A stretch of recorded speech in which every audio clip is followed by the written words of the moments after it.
Marcos capítulo 5, a partir do verso 22, eu vou ler então, diz assim: Eis que se chegou a ele, Jesus, um dos principais da sinagoga, chamado Jairo, e vendo-o, prostrou-se aos seus pés.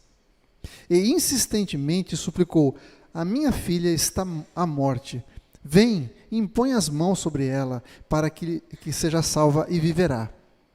Jesus foi com ele. Grande multidão o seguia, comprimindo-o. Aconteceu que uma certa mulher, que havia 12 anos, vinha sofrendo de uma hemorragia, e muito padecera nas mãos de vários médicos, tendo despendido tudo quanto possuía, sem contudo em nada aproveitar, antes, pelo contrário, ficando pior. Tendo ouvido a fama de Jesus, vindo por trás dele e por entre a multidão, tocou-lhe as vestes. Porque dizia: se eu apenas tocar as suas vestes, ficarei curada. E logo se lhe estancou a hemorragia, e sentiu no corpo estar curada do seu flagelo. Jesus, reconhecendo imediatamente que dele saíra poder, virando-se no meio da multidão, perguntou: quem me tocou nas vestes?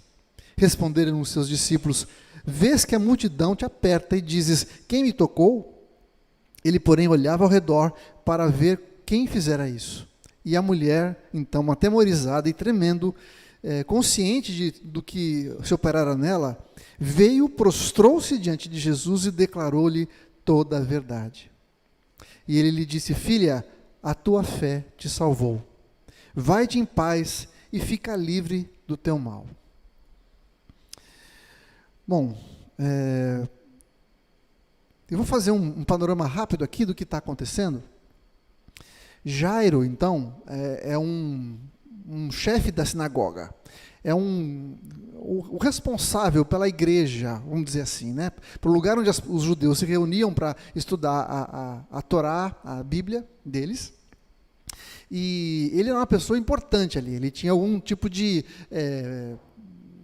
liderança. Então, por causa disso, a gente pode identificar Jairo como sendo uma pessoa muito importante, muito respeitável, porque para ele ser o líder da sinagoga, ele tinha que ter uma vida de uma boa reputação. As pessoas olhavam para ele e admiravam essa pessoa.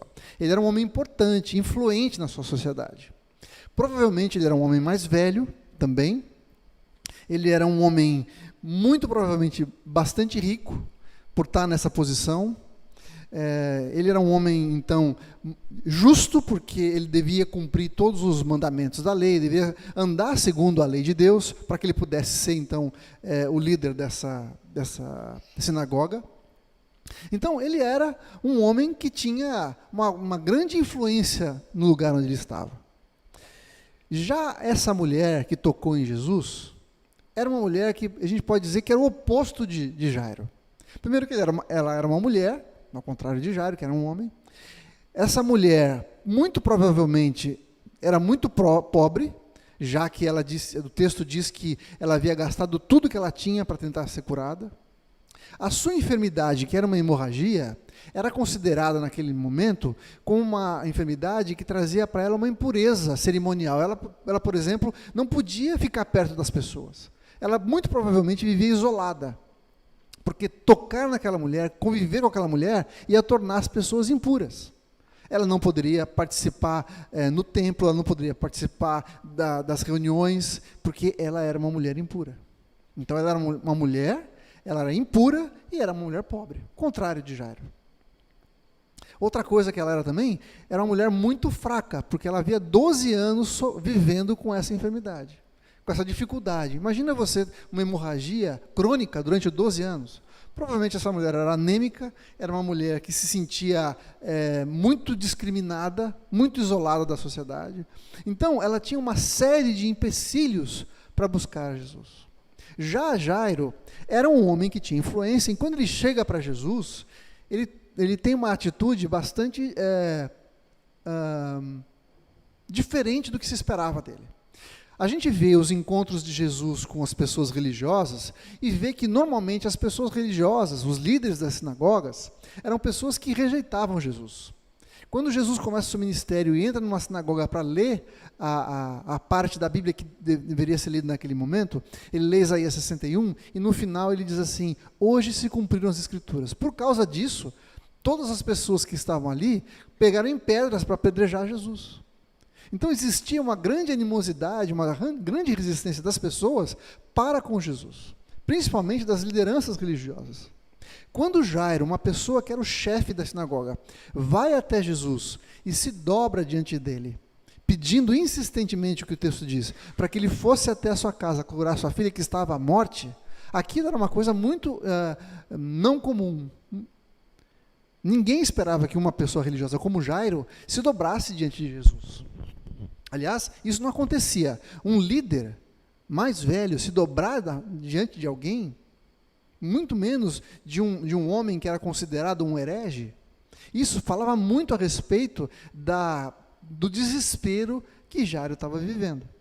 Ele queria de qualquer maneira que Jesus fosse até a sua casa para curar a sua filha, que estava à morte. Ela praticamente estava nos últimos momentos de vida. E Jairo, então, toma a última atitude que ele podia tomar. Ele faz a última coisa, a coisa mais desesperada que ele podia fazer, que é ir até Jesus e pedir que ele curasse Jesus. Ele muito provavelmente conhecia a fama de Jesus, do seu poder, dos milagres que ele já tinha feito, mas ele sabia também que isso representava um rompimento com toda a estrutura de vida que ele tinha. Muito provavelmente, por causa disso, ele seria banido da liderança da sinagoga por tomar uma atitude como essa. Então aqui a gente vê Jairo abrindo mão de tudo para pedir algo para Jesus. E aqui eu quero começar a falar uma coisa importante, que vai permear tudo que a gente vai falar hoje. É o seguinte: todo encontro nosso com Jesus vai desenvolver duas coisas. Primeiro, é que a gente vai receber muito mais do que aquilo que a gente esperava receber de Jesus. Mas também vai exigir da gente muito mais do que aquilo que a gente estava disposto a entregar para Ele. Vou repetir. Um encontro com Jesus vai entregar para você muito mais do que aquilo que você esperava. Mas também vai exigir de você muito mais do que aquilo que você estava disposto a entregar em primeiro lugar. E eu quero mostrar isso para você, por exemplo, quando Jesus encontra Zaqueu.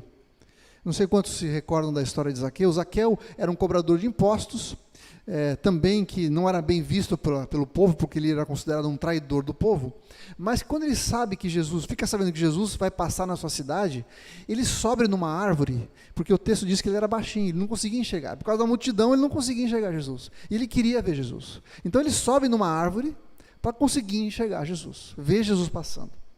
Tudo que ele queria era ver Jesus. Quando Jesus passa, Jesus vê Zaqueu na árvore e fala: Zaqueu, desce que eu vou na tua casa. Eu vou na tua casa, eu quero estar com você na tua casa. Quando Jesus então vai para a sua casa, a casa de Zaqueu, o que acontece? Zaqueu fica tão constrangido com a presença de Jesus, que ele é transformado, a ponto dele devolver tudo aquilo que ele havia roubado das pessoas. E ele falou que metade dos seus bens ele daria aos pobres. Veja, Zaqueu só queria ver Jesus, mas Jesus vai na casa dele. Quando ele está lá, Zaqueu nunca tinha pensado em devolver aquilo que ele tinha roubado, mas a presença de Jesus o constrangeu e transformou ele de tal maneira, de dentro para fora, a ponto dele reconhecer o seu pecado e tomar uma atitude que era impensável. Ele devolveu aquilo que ele havia usurpado e metade dos seus bens ele deu aos pobres. Percebe o tamanho da transformação que aconteceu na vida de Zaqueu? Então, ele recebeu muito mais do que ele esperava, que era a presença de Jesus na sua própria casa, alguém que se considerava indigno de receber Jesus, mas também, por causa da presença de Jesus, ele ficou disposto, e ele teve a iniciativa de dar muito mais do que ele havia imaginado. Um outro encontro semelhante a esse, é quando o jovem rico procura Jesus, querendo saber o que ele precisava fazer para herdar a vida eterna. O que ele queria era uma resposta de Jesus. Mas Jesus o chama depois para ser seu discípulo. Mas Jesus pede a ele que entregue tudo que ele tem, venda tudo que ele tem. Então, aquele homem simplesmente queria uma resposta de Jesus. Jesus, o que eu preciso fazer para ter a vida eterna? Jesus não só dá a resposta para ele, mas o chama para ser seu discípulo. Ele fala assim: vai, vende tudo que você tem, depois volta e venha andar comigo.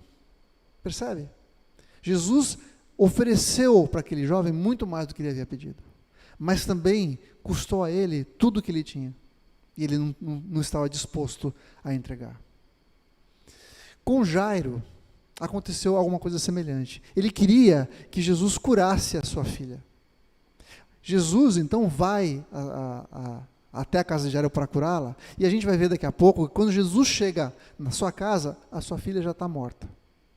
Jairo queria simplesmente que Jesus curasse a febre da menina, mas Jesus oferece a ele mais do que uma cura, oferece a ele a ressurreição. Jairo estava disposto a se colocar diante de Jesus, mas custou para ele tudo o que ele tinha, toda a sua reputação. E a gente vê com essa mulher aqui algo semelhante também. Aquela mulher queria simplesmente tocar em Jesus e ser curada. Ela queria se livrar da sua enfermidade. Mas Jesus faz algo muito maior.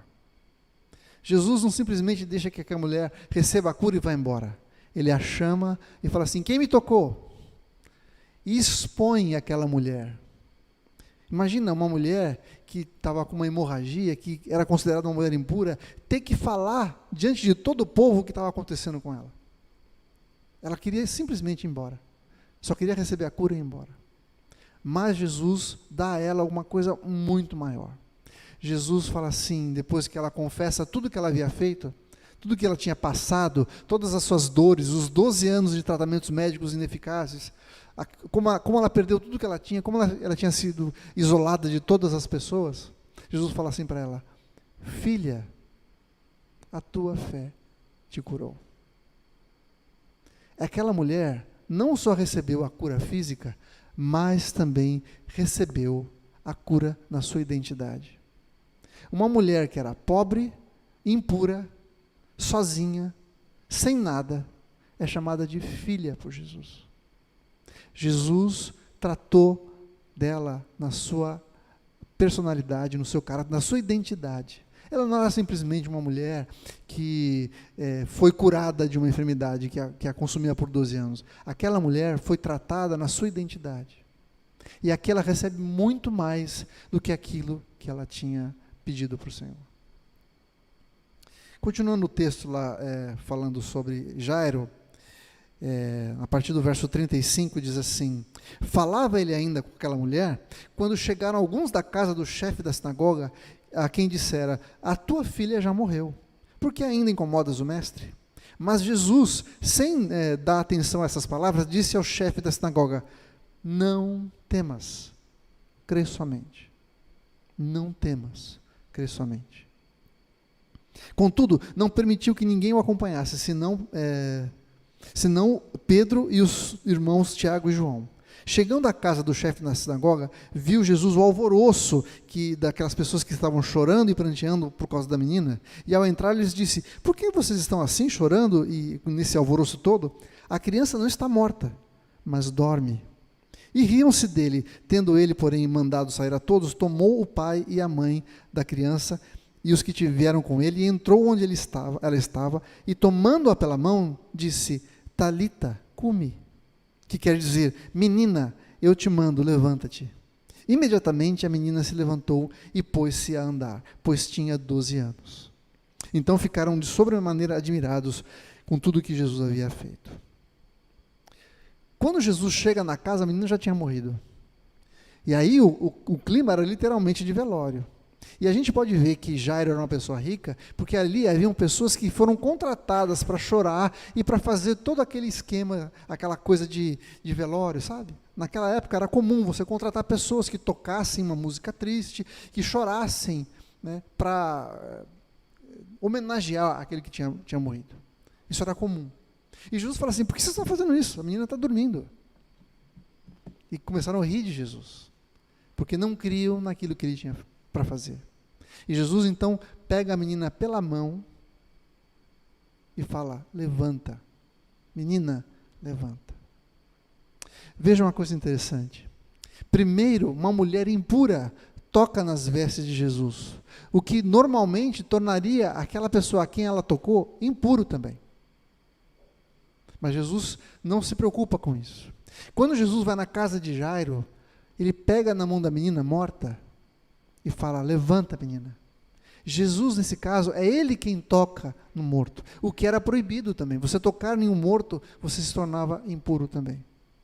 O que a gente está vendo aqui é o seguinte: para Jesus, não importa o tamanho da sua impureza. Para Jesus, não importa por onde você tenha andado, você jamais vai tornar Jesus impuro. Pelo contrário, é a pureza e a santidade de Jesus que vão transformar a nossa vida, vai purificar a nossa vida. Então, não importa por onde você tenha andado, no momento em que a gente toca Jesus, a gente é transformado, é modificado. Nesse episódio acontece uma coisa engraçada também, que no meio da multidão ali, quando a mulher toca em Jesus, Jesus para e fala assim: de mim saiu o poder, quem me tocou? E os discípulos não entenderam nada, falaram: como assim, Jesus? Está todo mundo te apertando, existia uma multidão empurrando Jesus de um lado para o outro, e Jesus pergunta: quem me tocou? Ele fala assim: sim, alguém me tocou, porque eu senti de mim sair poder. Ou seja, alguém tocou em Jesus de uma maneira diferente. E o que a gente aprende com esse milagre de Jesus, com esse episódio aqui? Que muitas vezes as pessoas estão esbarrando em Jesus, mas não estão intencionalmente tocando em Jesus. Como que a gente aplica isso para a nossa vida hoje?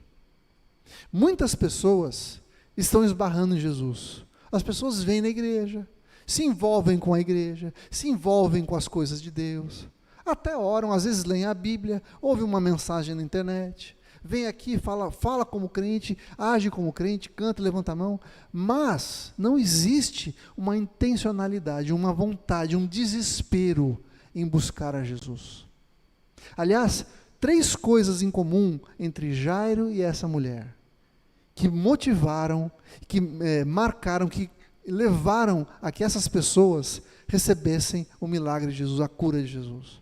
A primeira delas é que essas pessoas criam que Jesus podia fazer algo por elas. Aquela mulher, o texto diz que a mulher, ouvindo a fama de Jesus, falou assim: se eu for em Jesus e tocar nele, se eu simplesmente tocar em Jesus, eu serei curado. Então, essa mulher cria que Jesus podia fazer algo na sua vida. E olha que ela já tinha tentado de tudo, porque o texto diz que ela já havia ido em vários médicos e tinha gastado tudo o que ela tinha, sem, contudo, ter sido curada. Ela cria que Jesus podia fazer algo na sua vida. Jairo também conhecia a fama de Jesus e foi, a despeito de todas as retaliações que ele poderia receber por ser um líder da sinagoga, ele foi até Jesus, crendo que Jesus pudesse fazer algo pela sua filha. Ele chega para Jesus e o texto diz que ele insistentemente pediu para Jesus visitar a sua filha e curá-la, impor as mãos sobre ela. Ele cria que Jesus podia fazer alguma coisa.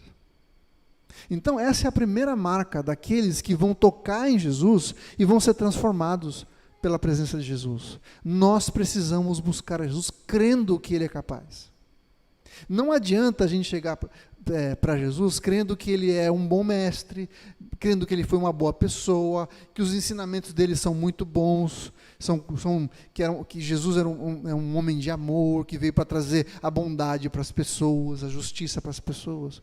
Não, isso não basta. Eu preciso conhecer Jesus como Ele de fato é.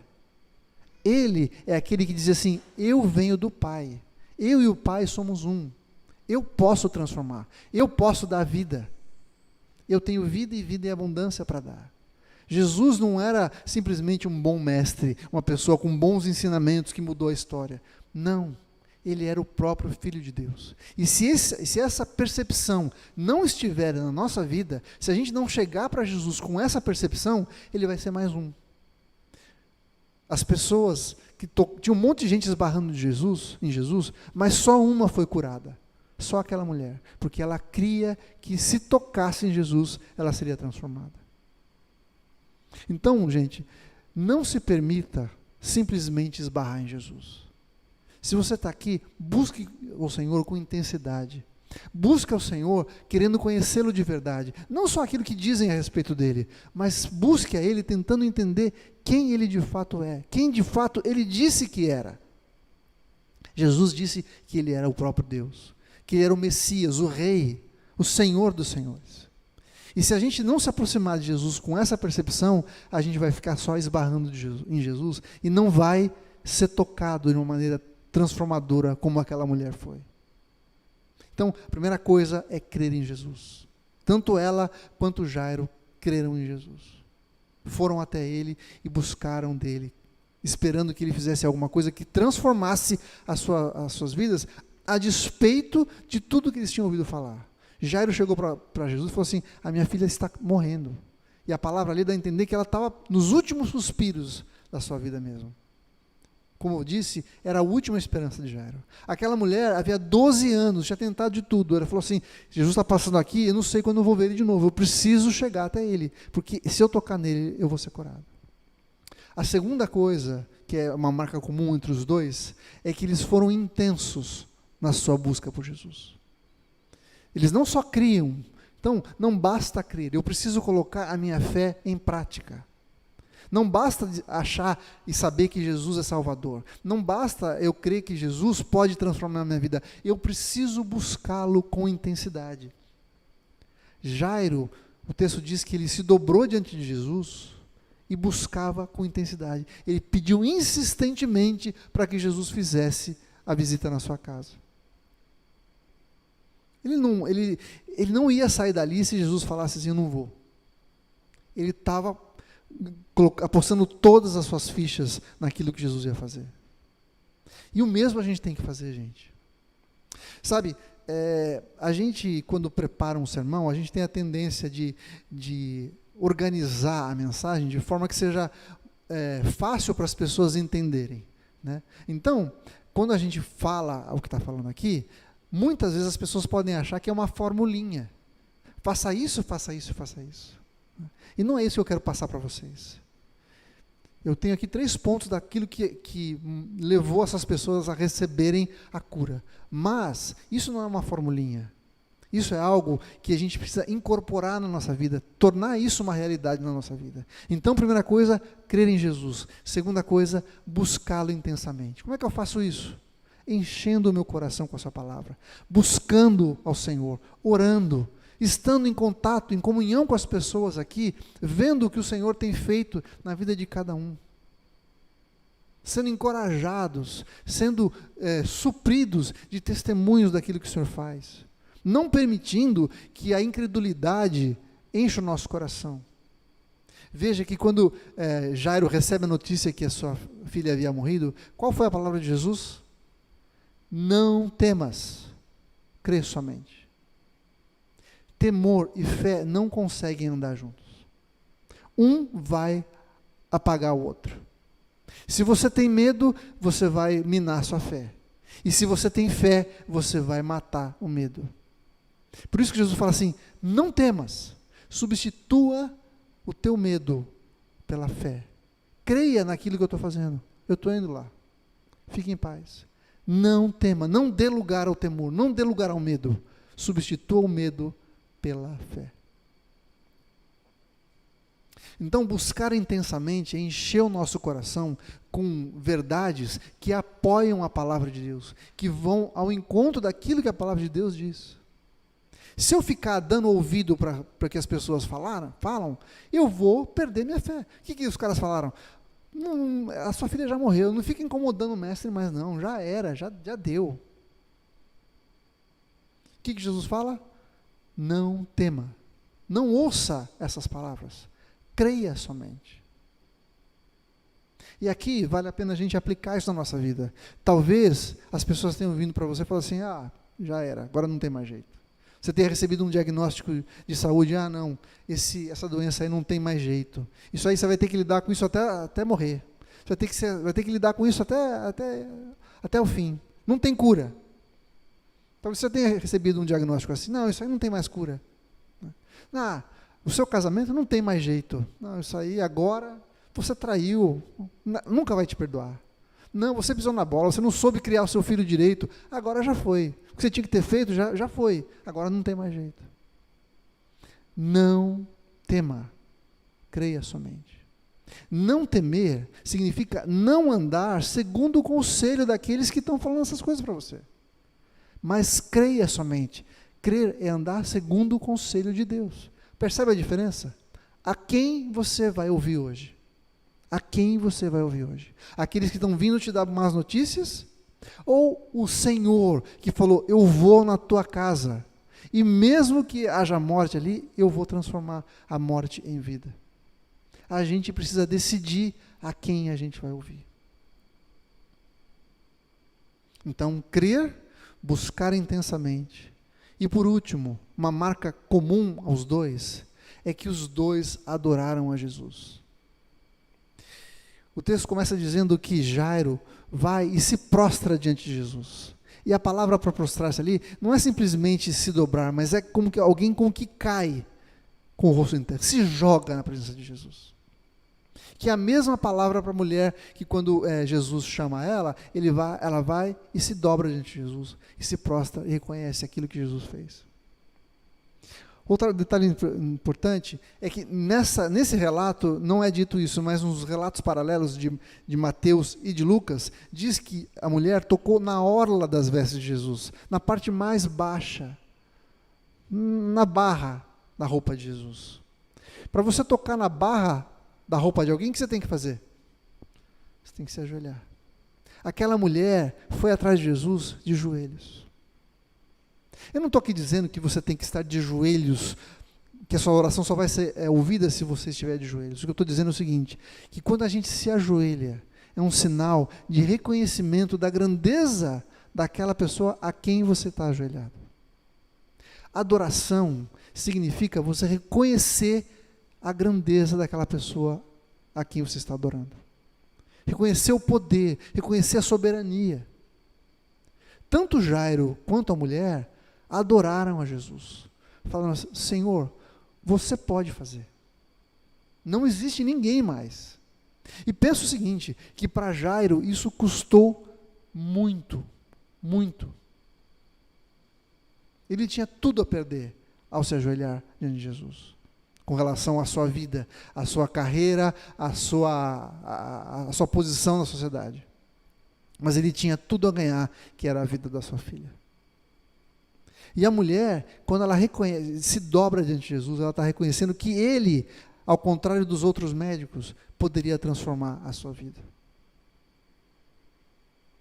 Então, nós precisamos crer em Jesus, buscá-lo intensamente e adorá-lo.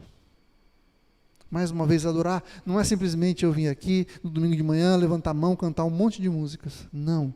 Uma vida de adoração é uma vida transformada que enxerga Jesus como ele de fato é.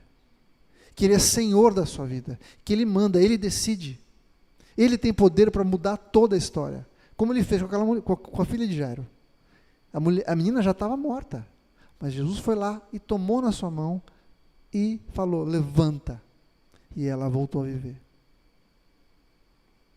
Um detalhe interessante nessa história, que está uma do lado da outra, né? Começa um e termina a outra, é que, não sei se você reparou, mas a menina nasceu quando aquela mulher começou a ficar doente. A menina tinha 12 anos, e aquela mulher estava doente há 12 anos. Isso quer dizer o seguinte, que não importa a intensidade da sua necessidade, da sua enfermidade. Pode ser alguma coisa aguda, como era da menina, ela estava para morrer, ou pode ser uma coisa crônica, que está um tempão com você. Jesus pode transformar tanto um quanto o outro. Não existe coisa difícil demais para Jesus. Não importa aonde você esteja, Jesus é aquele que transforma, que cura, que sara, que ressuscita. Não importa aquilo que já morreu na sua vida, Jesus pode chegar e transformar e trazer vida. Então, não dá para a gente se relacionar com Jesus na base do encostão, do esbarrar. E eu tenho que intencionalmente buscá-lo, crendo que Ele é poderoso. Eu tenho que buscá-lo com intensidade. Eu tenho que levantar de manhã e falar assim, hoje eu vou buscar Deus. Hoje eu vou decidir a quem eu vou ouvir. Eu não vou ouvir as más notícias. Eu não vou ouvir as pessoas que estão dizendo que a minha filha já morreu. Eu vou ouvir a palavra do Senhor, a voz de Jesus dizendo: não temas, crê somente. Tudo que eu tenho que fazer é crer que Ele vai fazer. É isso que vai transformar. Jesus falou assim: mulher, a tua fé te salvou. E isso, muitas vezes, sou estranho para a gente. É como se a fé dela fosse a fé na fé. Sabe? O que você crê? Não, eu tenho fé, vai acontecer, vai dar certo. Mas fé em quê? Não, eu sei que vai dar certo, mas quem te disse isso? A nossa fé é baseada na palavra do Senhor. Num Deus que vive, que continua interferindo na nossa vida, se manifestando na nossa vida. As suas promessas são verdadeiras para mim hoje. E como é que eu faço com que essas promessas aconteçam? Eu preciso conhecê-las, eu preciso buscar, eu preciso mudar minha mente de forma que eu ande segundo essas promessas. Eu preciso condicionar a minha vida a andar como se essas promessas fossem, e como de fato são, verdades na minha vida hoje. Como Jesus falou para Jairo: não temas, eu vou andar sem temor. Não é que eu vou fingir que as coisas não estão acontecendo, que o mundo está caindo do meu lado. Eu sei que está, mas isso não vai me abalar mais. Por quê? Porque eu creio na palavra do Senhor.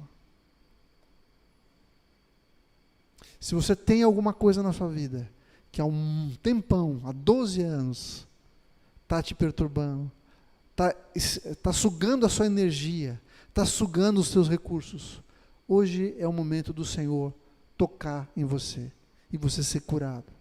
Você crê nisso?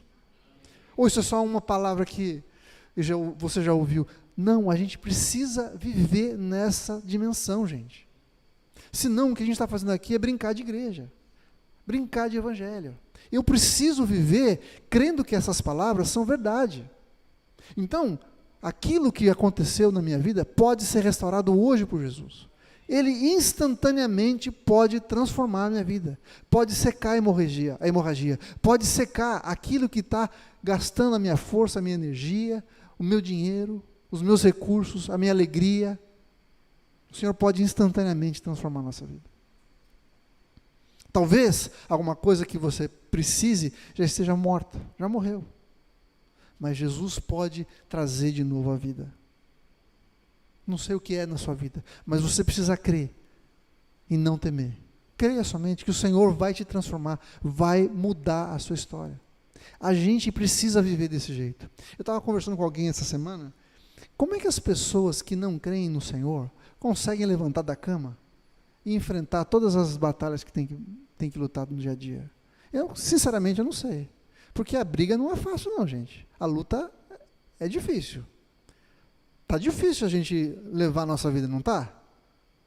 Só tem notícia ruim, só tem dureza, as pessoas estão cada vez mais insensíveis, cada vez mais egoístas, a gente está cada vez com menos paciência.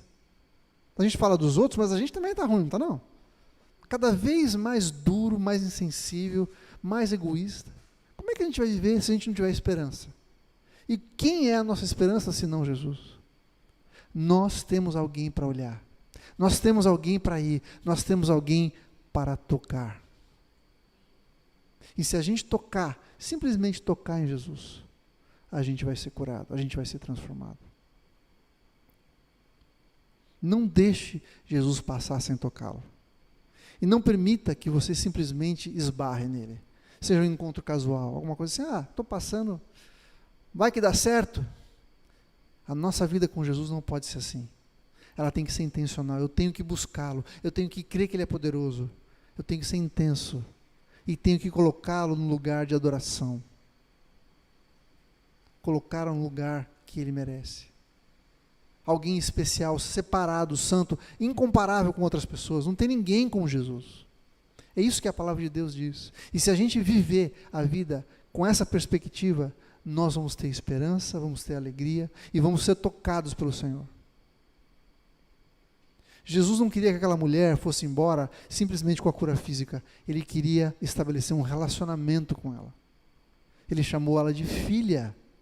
Filha. Você sabia que não tem nenhuma outra mulher nos evangelhos que foi chamada de filha por Jesus? Só aquela mulher. Ele sabia que aquela mulher se sentia sozinha, desamparada, isolada, talvez com marcas na sua alma de 12 anos sendo colocada de lado, sendo chamada de impura. Jesus fala assim: filha,